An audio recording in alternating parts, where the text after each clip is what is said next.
Vamos ao momento da palavra de Deus. Antes da ceia do Senhor, temos agora um caminho importante para ministrarmos a verdade de Deus.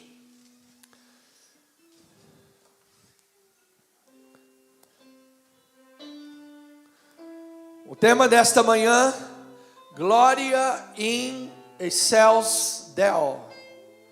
Glória a Deus nas alturas. A glória que irrompe na humildade da manjedoura. Lucas 2. Se estiver muito frio aqui, amado, pode dar uma reduzida ali. Acho que já deu para dar uma gelada no ambiente.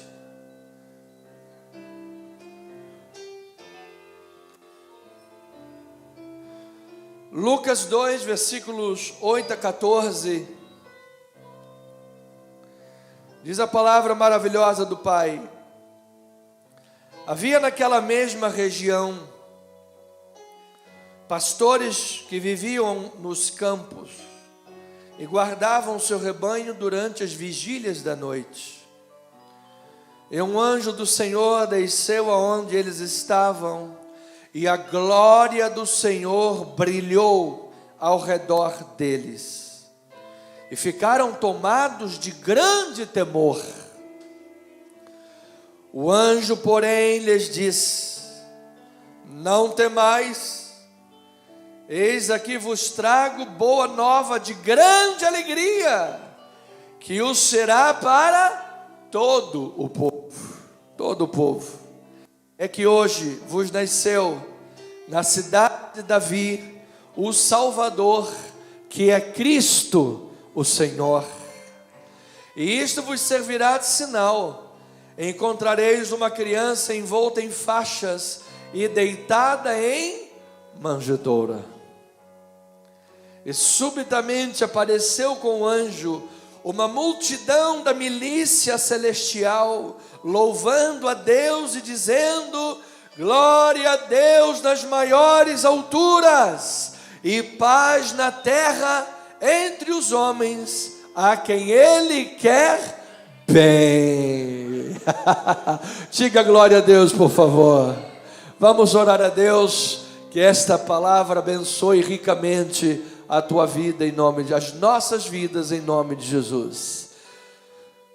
Paizinho querido e amado, Deus único e verdadeiro,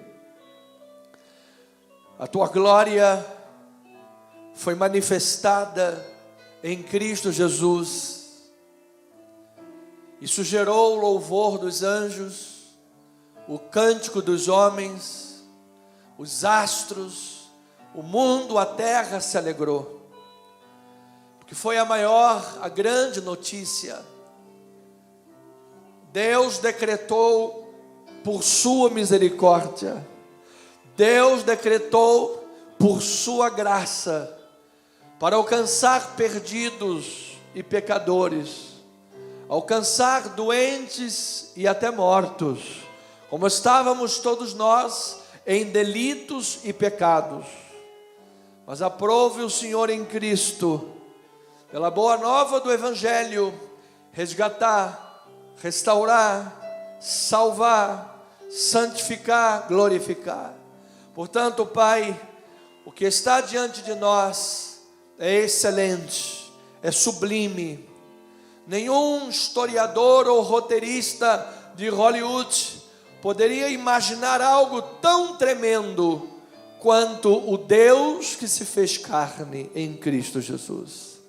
Então, Pai, pedimos que o Senhor abençoe cada coração e revele a sua boa vontade. Nós oramos em nome de Jesus. E a igreja amada, povo santo de Deus, diga amém, amém e amém. Obrigado, amados irmãos, em nome de Jesus. Louvado seja Deus. Igreja querida, povo amado, povo santo, mais do que vencedores em Cristo Jesus. A cena do nascimento de Cristo Jesus revela contrastes Começamos pelo contraste de César Augusto, que era o homem mais poderoso de seu tempo, e toda a pompa imperial romana. E de outro lado, Yeshua HaMashiach, Jesus Cristo, ungido de Nazaré, que era não o homem mais poderoso do mundo apenas, mas era o rei do universo. Entretanto, nascendo numa manjedoura, num lugar humilde, onde a glória de Deus estava irrompendo numa manjedoura. Os primeiros visitantes de Jesus não tinham qualquer importância social, não faziam parte do clube VIP, não faziam parte dos sinédrios. Na verdade, eram homens marginalizados, sem prestígio nenhum, que foram os pastores, aqueles que estavam guardando, pastoreando o rebanho, que na verdade, inclusive, foram os primeiros a receber a notícia do nascimento. Ou seja, há uma mensagem que precisamos de compreender, porque esses homens, que são inclusive contrastados com os sacerdotes grandes da época, foram eles que receberam o grande privilégio de serem os primeiros a visitar o Senhor, serem os primeiros a receber a notícia. Uma classe social desprezada, cerimonialmente impura, não tinham permissão sequer de testemunhar nos tribunais. Você imagina alguém que não tinha sequer autorização, credibilidade, relevância para poder dar um testemunho num tribunal? Não valia nada a sua opinião, o seu testemunho. Era vista como uma plebe desprovida até mesmo de direitos civis. Apesar de Davi, 1000 anos antes, estar naqueles campos pastoreando o rebanho de seu pai, os pastores não tinham qualquer prestígio. Mas eu amo a Deus, eu amo Jesus. Ele inverte, ele subverte a lógica do mundo. Deus vê o que o homem não vê. Deus vai aonde o homem abandona. A mão de Deus alcança onde a sociedade já abandonou. Talvez alguém esteja ouvindo esta mensagem e diz: pastor, eu sou um desses caras aí, abandonado, desprezado, humilhado, quebrado na vida. Obviamente todos nós, nossos pecados contribuem muito para isso, mas eu quero dizer, amado, que há uma boa notícia, há uma boa obra que pode alcançar pessoas e transformar a sua história, pode alcançar vidas e transformar a sua realidade e fazer de você uma nova criatura em Cristo Jesus. Porque a escolha de Deus foi a escolha do Altíssimo, amados. Nós não estamos falando de sorte, nós não cremos em sorte e azar. A Bíblia diz que Deus é o arrimo da nossa sorte. Ele é a provisão da nossa vida. Você não tem sorte, você tem Deus na tua vida. Você não deixa o acaso governar a tua vida. Se o acaso governasse, você seria levado para o caos. Quem governa a tua vida é o Senhor Jesus Cristo.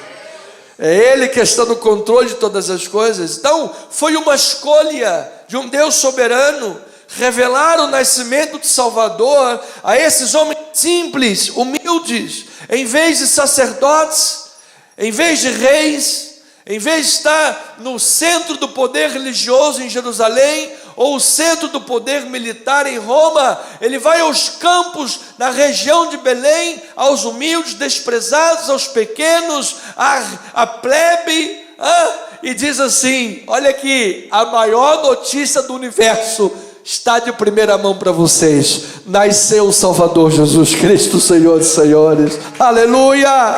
Glória a Deus! Então isso destaca, amados, de cara do texto, destaca a graça de Deus. Todos nós podemos nos ver nesses pastores.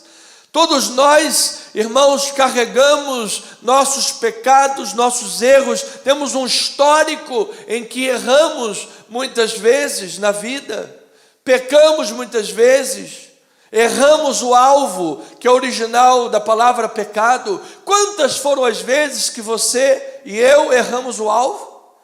Quantas foram as vezes que nós tomamos atitudes equivocadas ao chamado que recebemos? Quantas? Deus é a pessoa que mais nos conhece e ao mesmo tempo é a pessoa que mais nos ama. Louvado seja o nome do Senhor. Então, assim como Deus tinha reservado para aqueles pastores planos, objetivos, alvos e uma palavra transformadora, é esta palavra de um Deus soberano que alcança a minha e a tua vida esta manhã, para subverter a ordem do mundo e dizer: é com você que eu tenho uma obra a fazer esta manhã. É para o teu coração que eu tenho uma palavra a dedicar neste momento. Então eu recebo, Deus, fala a minha vida. O apóstolo Paulo aos Romanos, capítulo 5, versículo 17, 20 e 21, ele nos revela algo importante sobre esta tônica. Vamos gerar aqui uma intertextualidade, uma interpolação textual. Você sabe que a Bíblia explica a própria Bíblia.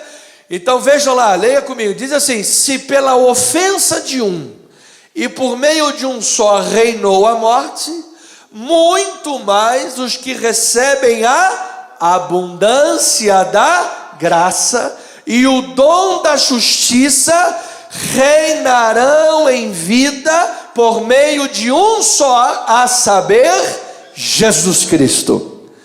Diga um amém aí por isso. Jesus Cristo.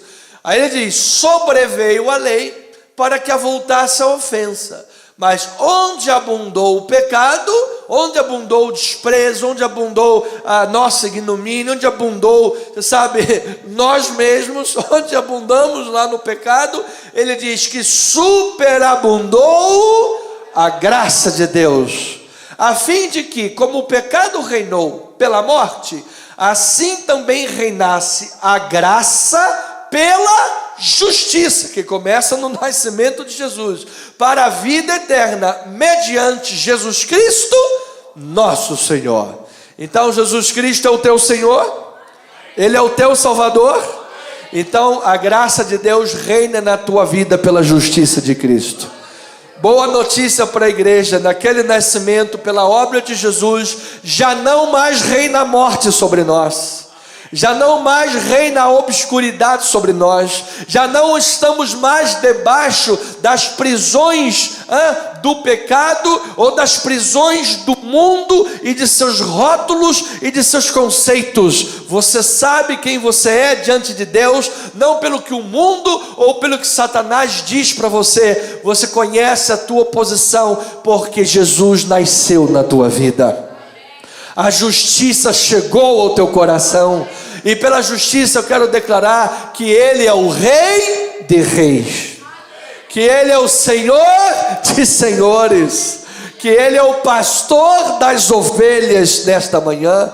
Então levante uma das tuas mãos e diga: obrigado, Jesus, porque o Senhor abençoou a minha vida como ninguém mais poderia abençoar. O Senhor me viu e me salvou, mesmo no meu pecado, mesmo distante das alianças, o Senhor me salvou.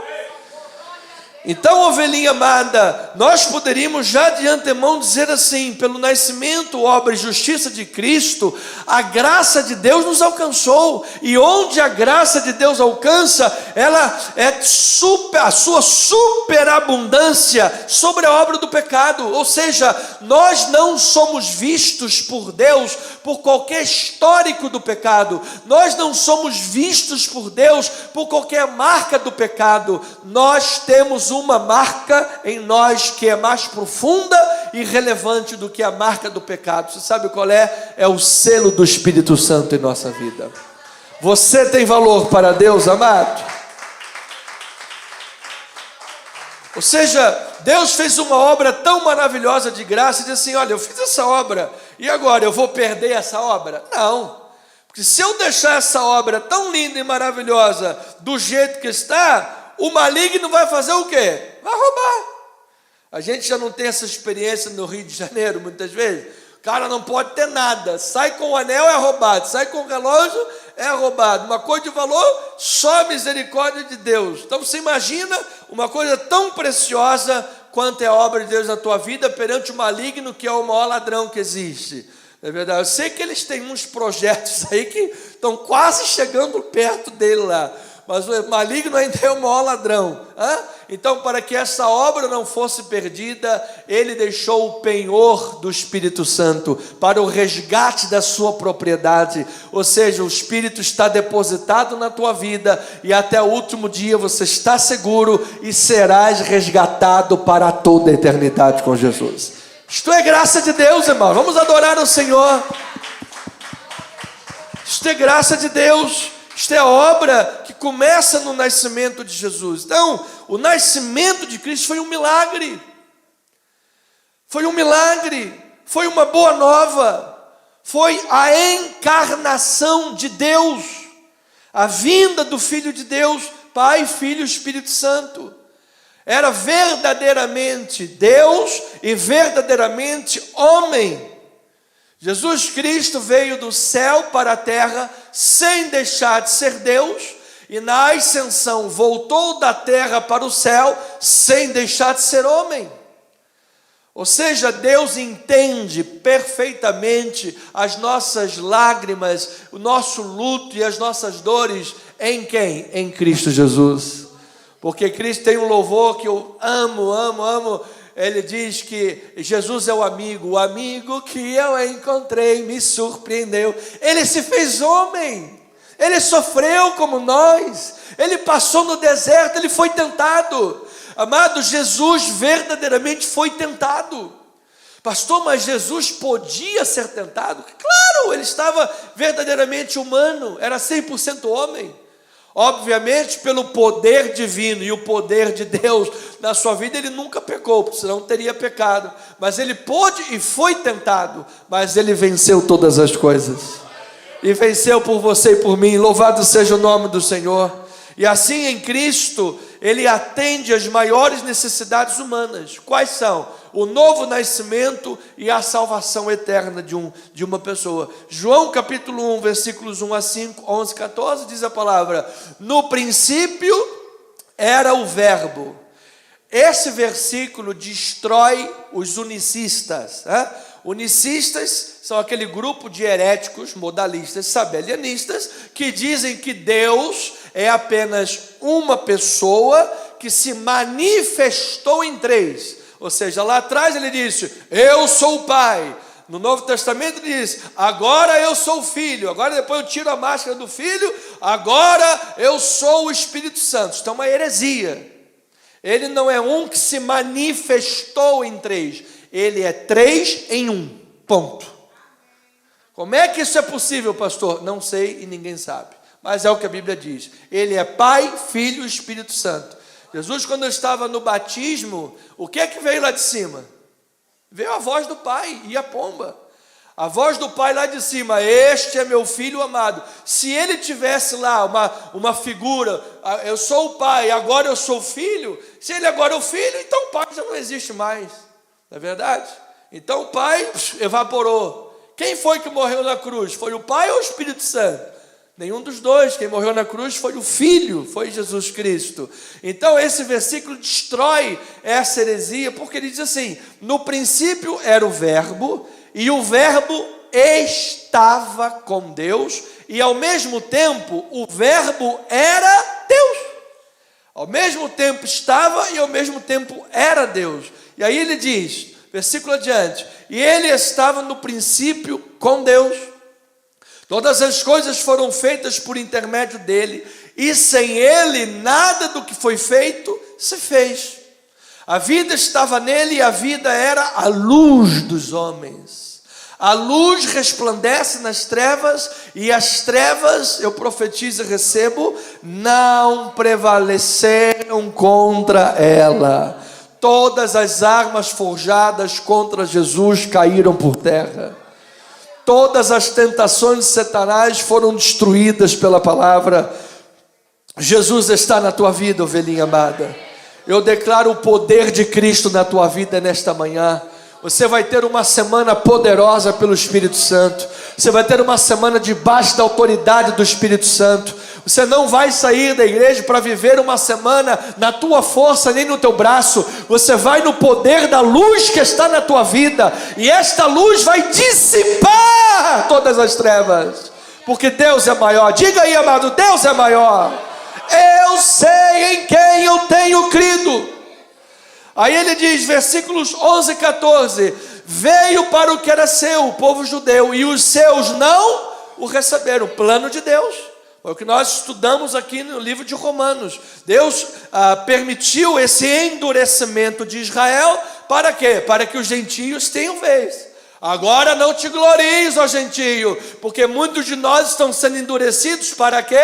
Para que eles novamente tenham oportunidade. E assim, amados, nós somos um povo, não existe mais inimizade. Seja judeu, seja gentio, você é de Jesus, você é de Deus. Então os seus não receberam, mas a todos quantos o receberam, deu-lhes o poder de quê? Serem feitos rios teós, filhos de Deus. O dia que você confessou Jesus, ali você se tornou filho de Deus. Toda a humanidade é criatura de Deus, mas só se torna filho quando você recebe Jesus. A saber, aos que creem no seu nome. Quem crê no nome de Jesus aqui nesta igreja? Aí ele diz, olha aí as boas notícias que Jesus resolveu para nós. Olha lá, os quais não nasceram do sangue, nem da vontade da carne, nem da vontade do homem. Pastor, eu achei que o dia que eu nasci era um projeto do papai e da mamãe. Mas antes do papai e da mamãe, Deus tinha um projeto com a tua vida, amado. Você nasceu pela vontade de Deus.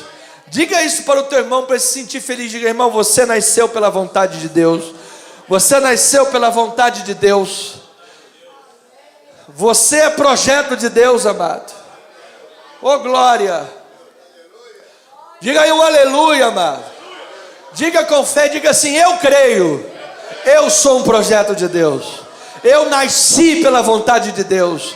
Diga mais, eu amo a vida. Eu amo a presença de Deus. Eu quero viver cheio da glória de Deus. A presença de Deus transbordante na minha vida. Você nasceu em Cristo Jesus.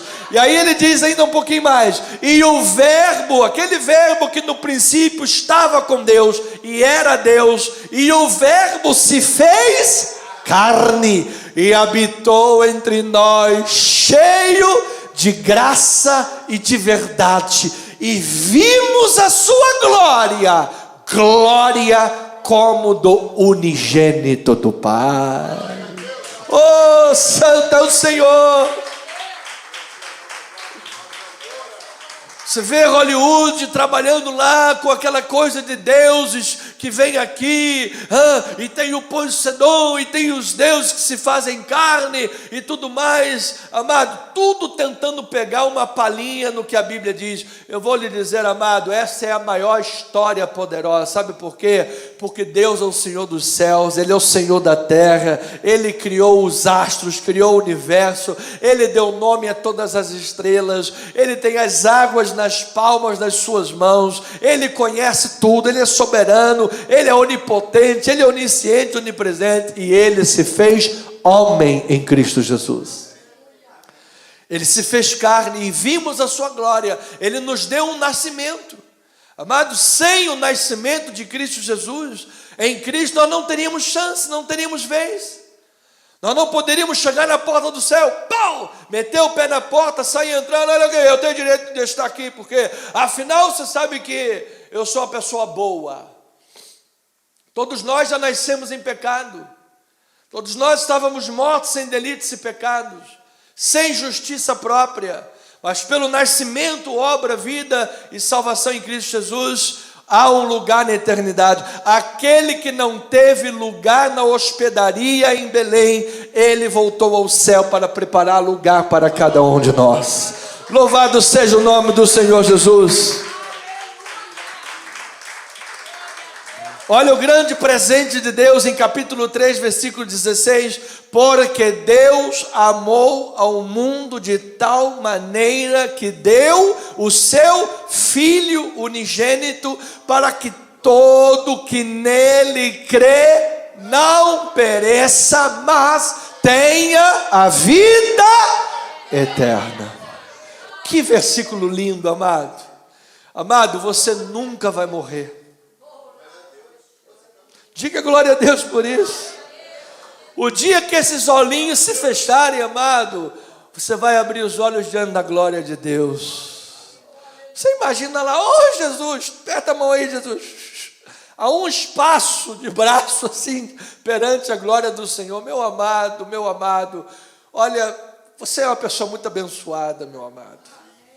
Alegra teu coração, alegra a tua vida, amado. Alegra teu ser, o âmago da tua alma. Às vezes nós vivemos buscando, ansiosos, buscando as coisas, as ansiedades da vida. Eu vou dizer uma coisa: nada pode produzir o que o nascimento de Cristo produz, a eternidade e a salvação. Dentro do contexto do nascimento, dentro daquela época, isso se evidencia, salta aos olhos.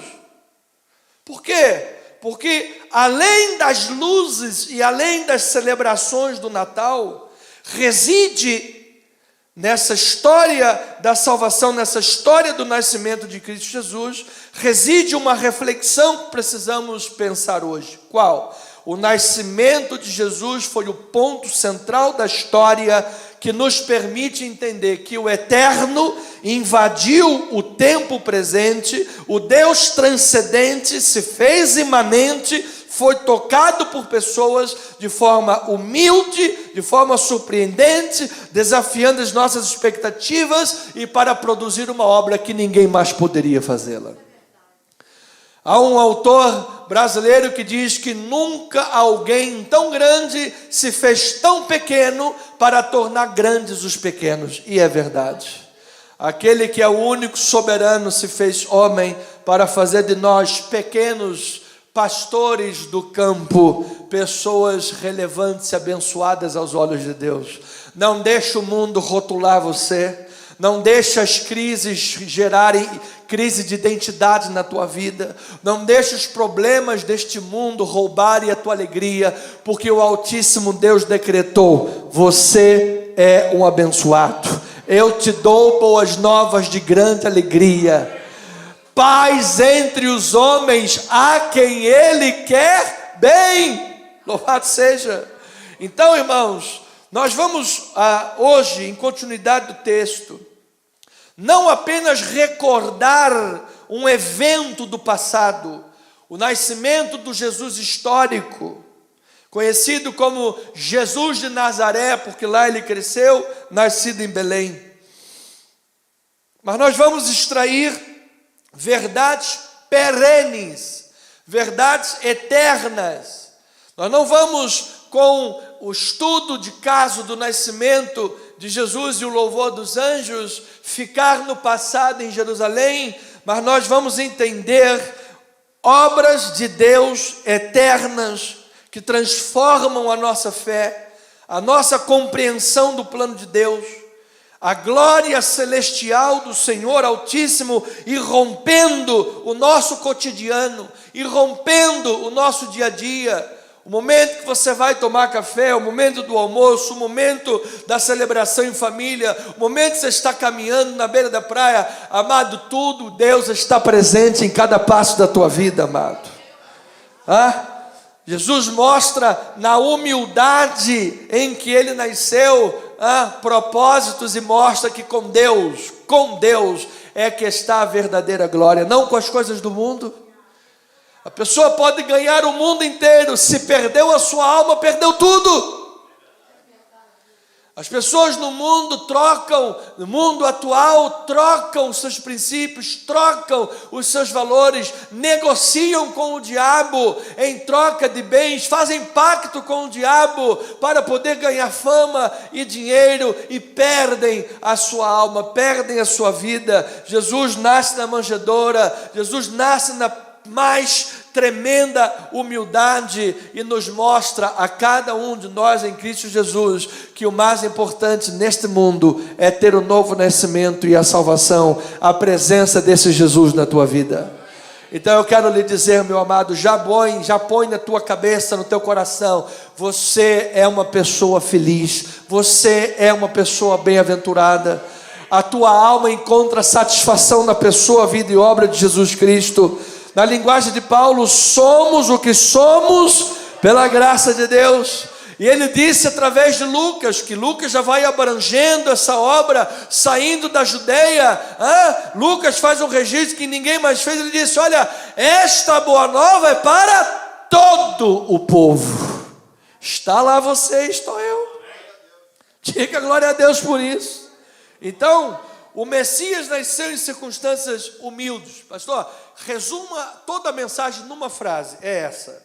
O Messias nasceu em circunstâncias humildes, mas um esplendor de glória celestial mostra a verdadeira relevância desse acontecimento. Porque, pastor, a gente esperava uma coisa tão grande, que fosse no mármore de Roma, ou fosse no Sinédrio. Olha, mas foi aonde? Foi numa manjedoura. O ato e o acontecimento mais relevante da história, demonstrando o plano soberano de Deus, trazer salvação e paz à humanidade, começando pelos humildes e marginalizados e alcançando todo aquele que reconhece a necessidade do Salvador. Porque ele começou lá para dizer, olha, aqui tem necessidade, eu estou presente aqui. Mas pode ser que tenham pessoas agora me ouvindo, mas pastor, eu estou ouvindo o irmão, estou aqui agora numa cobertura de 30 milhões no Leblon, e aí, eu estou preterido e condenado ao inferno porque eu sou rico? Não, se você reconhece a necessidade de ter Jesus na tua vida. Não, se você reconhece que és um pecador imundo e você precisa ser lavado pelo sangue do Cordeiro de Deus. Se você reconhece a presença e a necessidade de Jesus na tua vida, você pode estar onde você estiver, Ele vai salvar você. Você pode estar no profundo do vale, no pico da montanha, Ele vai alcançar você. Aleluia! Glórias a Deus das maiores alturas. Ele subverteu a ordem da sociedade, porque aqueles pastores eram relegados, aqueles pastores eram marginalizados, e Deus estava dizendo, vocês que têm sido marginalizados, relegados como plebe, excluídos da sociedade, eu quero dizer, eu, Deus soberano, Senhor, dono do ouro e da prata e de tudo que existe, eu me importo com vocês. Você pode estar agora depressivo, você pode estar pedindo a morte, você pode estar agora sentindo-se em Lodebar, no lugar de esquecimento. Eu quero lhe dizer que até em Lodebar Deus vai trabalhar em tua vida. Porque se Mefibosete não estivesse em Lodebar e estivesse lá na terra principal, talvez ele tivesse sido morto, porque essa era a lei dos reis na época. Mata todo mundo que era da aliança do rei antigo. Então ele foi para o lugar de esquecimento dos homens, mas estava na lembrança de Deus. Deus estava guardando aquele menino para dizer, eu tenho um futuro para a tua vida. Deus tem um futuro para você que se sentiu esquecido. Deus tem um futuro para você que se sente relegado. Deus tem um futuro para você que se sente perdido. Ele é o bom pastor das ovelhas perdidas. Louvado seja. Então veja a beleza desse plano, num decreto soberano de Deus e na forma humilde do nascimento de Jesus. Lucas capítulo 2, versículos de 1 a 7, diz a palavra do Senhor. Naqueles dias foi publicado um decreto de César Augusto. César Augusto não era nome, era um título. O nome dele era Octávio, mas era um título, ele era o imperador de todo o império romano. Era o número 1, convocando toda a população do império para recensear-se. O primeiro recenseamento foi feito quando Quirino era governador da Síria. Todos iam alistar-se, cada um à sua própria cidade. José também subiu da Galiléia, da cidade de Nazaré, para a Judeia, a cidade de Davi, chamada Belém, por ser ele da casa e da família de Davi, a fim de alistar-se com Maria, sua esposa, que estava grávida. Estando eles ali, aconteceu completarem-se-lhes o quê? Os dias. E ela deu à luz o seu filho primogênito. Ou seja, Maria teve outros filhos depois. Jesus foi o primogênito. Enfaixou e o deitou numa manjedoura, porque não havia lugar para eles na hospedaria. Então lembra, ovelhinha amada, que o mundo nesse contexto vivia a chamada Pax Romana, que era uma paz que havia no Império Romano, que era uma paz imposta pela força militar e política. Mas essa paz era exterior. Nenhuma paz dada pelos homens pode alcançar o coração e o âmago do ser humano. Então você note como que em toda e qualquer política ideológica, por mais bela, bonita e ordeira que seja, particularmente eu, pastor Anderson, sou de direita e entendo e vejo valores de direita, como trabalho e reconhecimento. Qualquer ideologia, ela não vai oferecer a você a satisfação plena da sua alma. Então, a Pax Romana não alcançava o coração e o âmago do homem. Você via, além de impostos muito elevados como existiam, havia grande parte de desemprego. Os padrões morais estavam em absoluto declínio, ao passo de ser de coríntios, tinha uma expressão de ser o cara corintianizado, ou seja, era o mais devasso possível. Então havia quase 60% da população era escrava. Então havia muito sofrimento, e hoje não é diferente. Mas Deus estava governando através de pessoas para trazer uma obra de profunda salvação. Eu quero lhe dizer que no meio de todo o caos que os homens criam, Deus não se esquece de nós. No meio de todo o caos que os homens criam por suas ideologias, Deus soberanamente continua no controle. E Ele depõe reis e põe reis. Ele abate, Ele também exalta. A tua vida precisa estar nas mãos do Senhor. Então, enquanto César Augusto, imperador, em sua majestade terrena, estava promulgando decretos que moviam todo o império, dentre eles o censo imperial, para ter ali uma força militar e política, fiscal, e saber ao certo o seu poderio e a fonte de renda.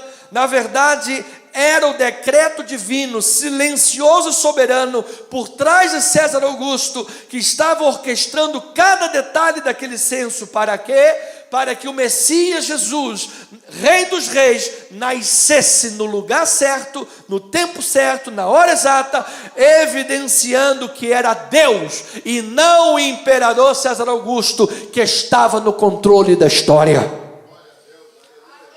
Foi Deus quem criou aquele ato para que Jesus pudesse nascer onde deveria, como seguia as profecias de Miqueias, a profecia de Isaías e outros tantos. Precisava ser filho de uma virgem, precisava ser em Belém, precisava ser judeu e não gentio. Então toda a obra estava orquestrada. Às vezes nós pensamos que em nossa insignificância Deus não nos está vendo. Em meio a tantos projetos grandiosos e tantas canetadas, Deus não está vendo. Amado, Deus tem em suas mãos reis, juízes, governadores, presidentes. Deus tem em suas mãos todas as autoridades. E eu quero lhe dizer que Deus continua governando do seu alto trono. Então, de Nazaré até Belém, 120 quilômetros aproximadamente. Era uma viagem perigosa, especialmente para Maria, nos últimos dias de sua gravidez. Mas era necessário que Jesus nascesse em Belém, porque Belém, do original hebraico, é Beit-Lehem. Beit-Lehem é a casa do pão. E qual é o melhor lugar para nascer aquele que é o pão da vida, senão na casa do pão? Aqui estamos numa pequena Beit-Lehem, uma pequena casa do pão. E eu quero lhe dizer que o pão da vida está aqui nesta manhã, amado. Ele pode satisfazer as necessidades da tua alma. Diga glória a Deus por isso.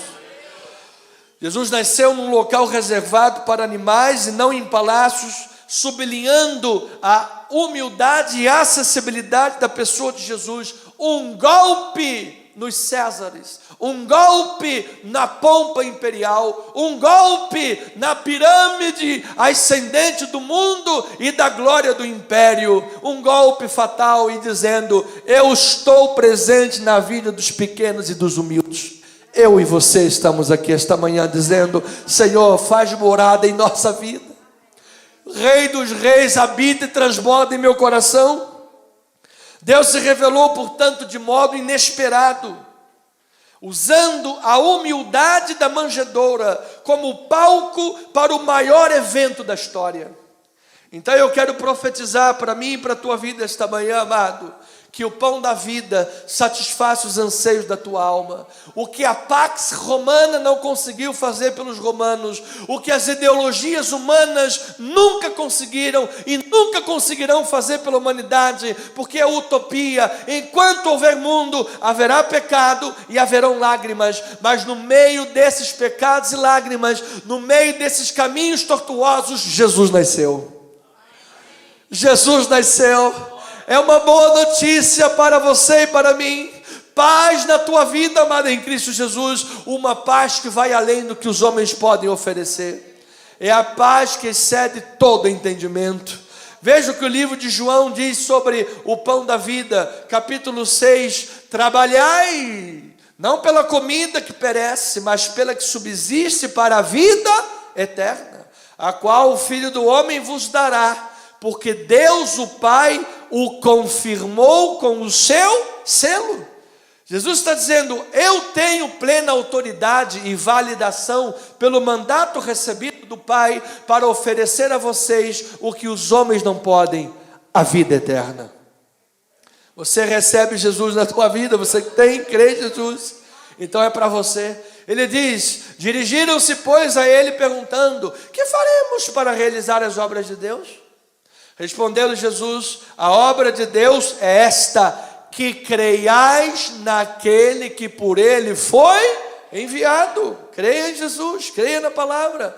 Então lhe disseram eles: que sinal fazes para que o vejamos e creiamos em ti? Quais são os teus feitos? Nossos pais comeram o maná do deserto, como está escrito: deu-lhes a comer pão do céu. Replicou-lhe Jesus: em verdade vos digo, não foi Moisés quem vos deu o pão do céu. Você veja, nem mesmo Moisés, irmãos, nem mesmo aquele homem que subiu no alto de Sinai e recebeu os 10 mandamentos, nem mesmo Moisés, não foi Moisés que vos deu o pão do céu. O verdadeiro pão do céu é meu Pai quem vos dá. Oh, glória a Deus por isso. Porque o pão de Deus é o que desce do céu e o que faz? Dá a vida ao mundo. Então lhe disseram, que é a mesma coisa que a gente: Senhor, dá-nos sempre desse pão. Declarou-lhes, pois, Jesus: eu sou o pão da vida.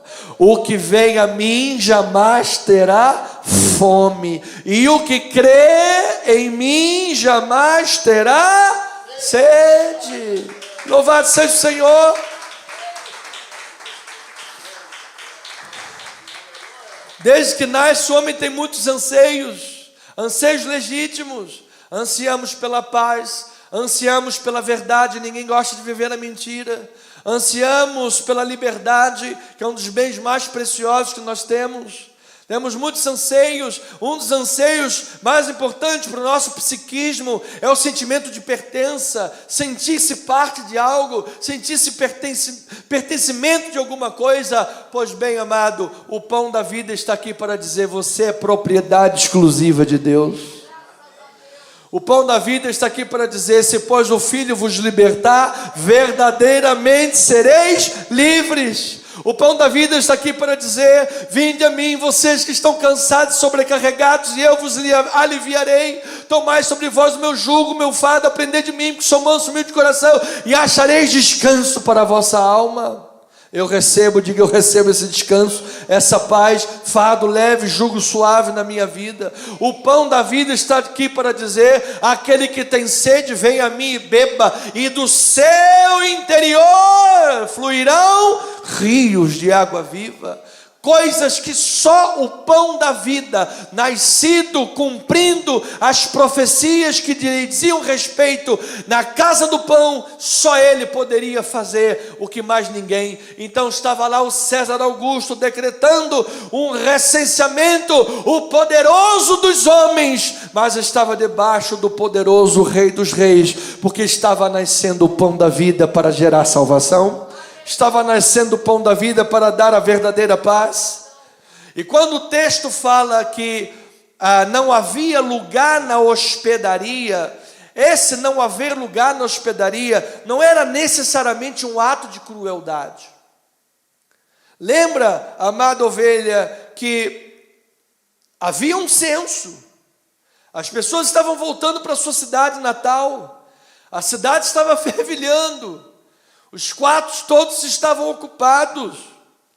Então, não havia lugar na hospedaria, não por um ato de crueldade, mas era um ato da naturalidade. Eu quero dizer que muitos hoje não têm permitido espaço para Jesus na hospedaria do seu coração, não por serem pessoas malignas, ou pessoas odiosas, ou perseguidores do cristianismo, mas pessoas que estão muito ocupadas no seu trabalho, para dar tempo para ouvir a palavra, muito ocupadas nos seus afazeres diários, muito ocupadas nos seus objetivos pessoais, muito ocupadas, afinal a vida tem muitas responsabilidades, e não tem sobrado tempo para o autor da vida, o pão da vida, na hospedaria do teu coração. Então Jesus disse: Marta, Marta, por que você anda tão preocupada? Maria escolheu a boa parte e essa não lhe será tirada. É tempo de você arrumar tempo para Jesus. É tempo de você priorizar o reino de Deus.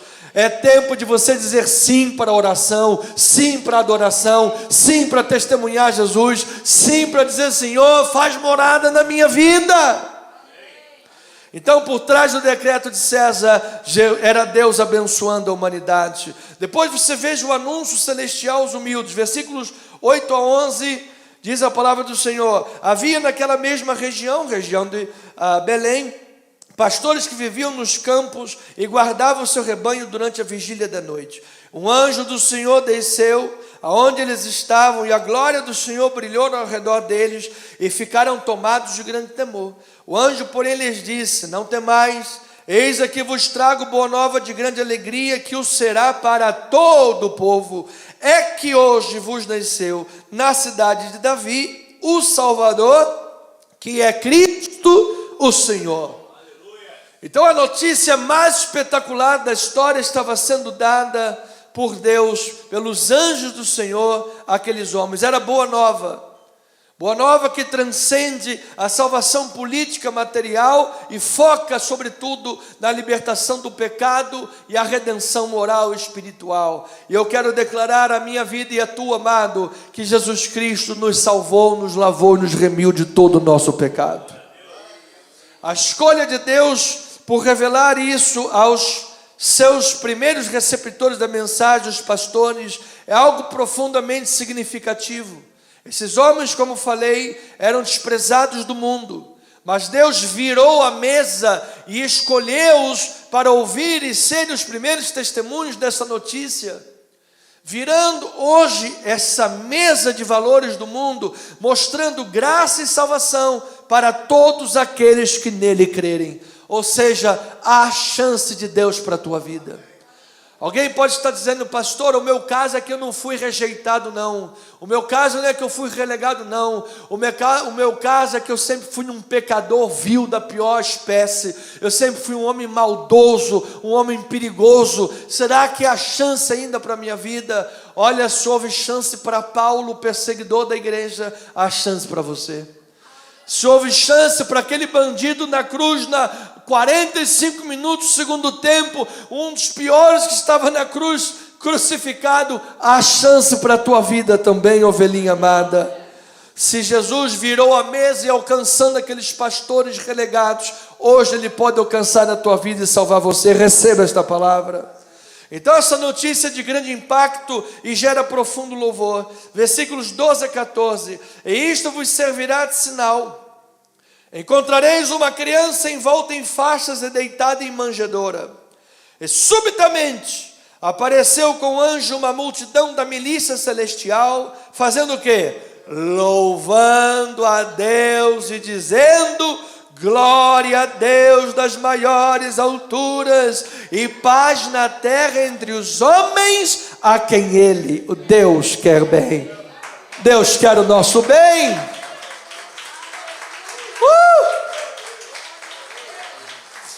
Levante uma das suas mãos e diga: Jesus, muito obrigado, Senhor, em saber de fato que o Senhor quer o meu bem. Isso é maravilhoso.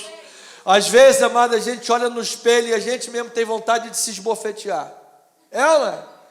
Às vezes você olha no espelho e você diz: cara, eu não entendo você. Às vezes nem a gente entende a gente mesmo. Nós somos seres em conflitos. Somos seres contraditórios. Senhor, eu nunca mais vou comer 3 fatias de lasanha. Chega no dia seguinte, você come 4. Aí diz assim: eu disse que não ia comer 3, comi 4. Ainda arruma um refúgio mental. Mas Deus está dizendo que bondade e misericórdia vai nos seguir cada um dos dias da nossa vida. Deus quer o teu bem, amado. Ele quer a nossa libertação, a nossa cura, a nossa restauração. Deus é bom demais. Então, nesses minutos, eu quero dizer que este cântico é uma celebração do programa da redenção de Deus. É a paz que Jesus traz. Ou seja, Ele quer o teu bem. Paz entre os homens, aquele que é o bem. Ou seja, não é ausência de conflitos. Não espere, como diz aquele jargão dos anos 80, erradamente: venha e pare de sofrer. Aí não explicava o venha e pare de sofrer. Aí a pessoa chegava na igreja e o sofrimento continua.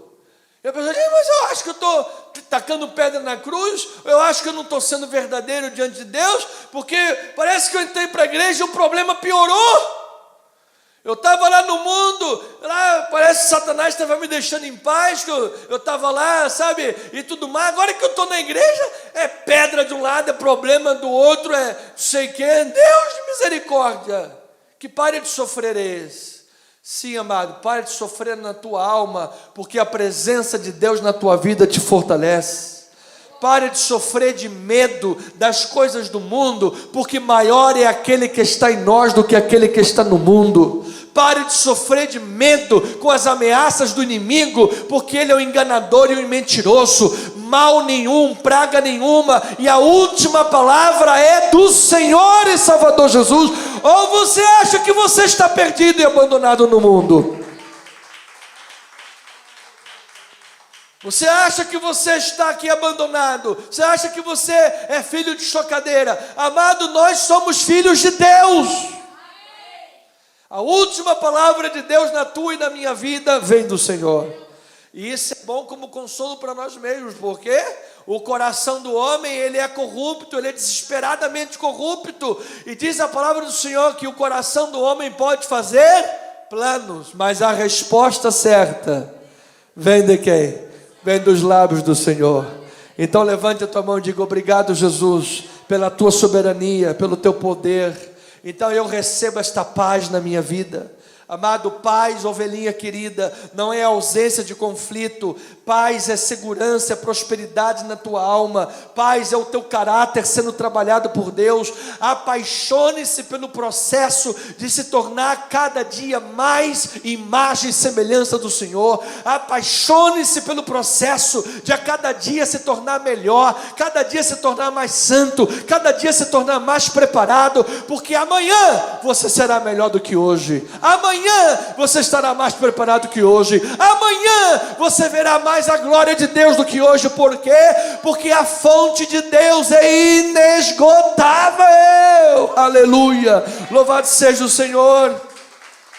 Oh, Pai, eu recebo esta paz, que é também paz com Deus. Ele está dizendo paz, paz entre os homens, aquele que é bem, é paz com Deus. Ou seja, o que nenhuma religião do Sinédrio poderia dar, o que nenhuma autoridade de Roma poderia dar, ele disse àqueles homens da plebe nos campos, a paz com Deus, através do nascimento do Salvador. Ele pagou o preço dos nossos pecados, aleluia. Grande, boa nova e notícia foi o dia que Jesus nasceu, e que Ele nasce em cada um dos nossos corações. Era o anúncio da glória de Deus, porque a glória de Deus havia partido de Israel. Você se lembra lá com o profeta Eli, que não disciplinava os seus filhos, que usavam o sacerdócio e o templo para surrupiar, para enganar, para pecar, e Eli não exortava os seus filhos e deixou a coisa correr frouxa.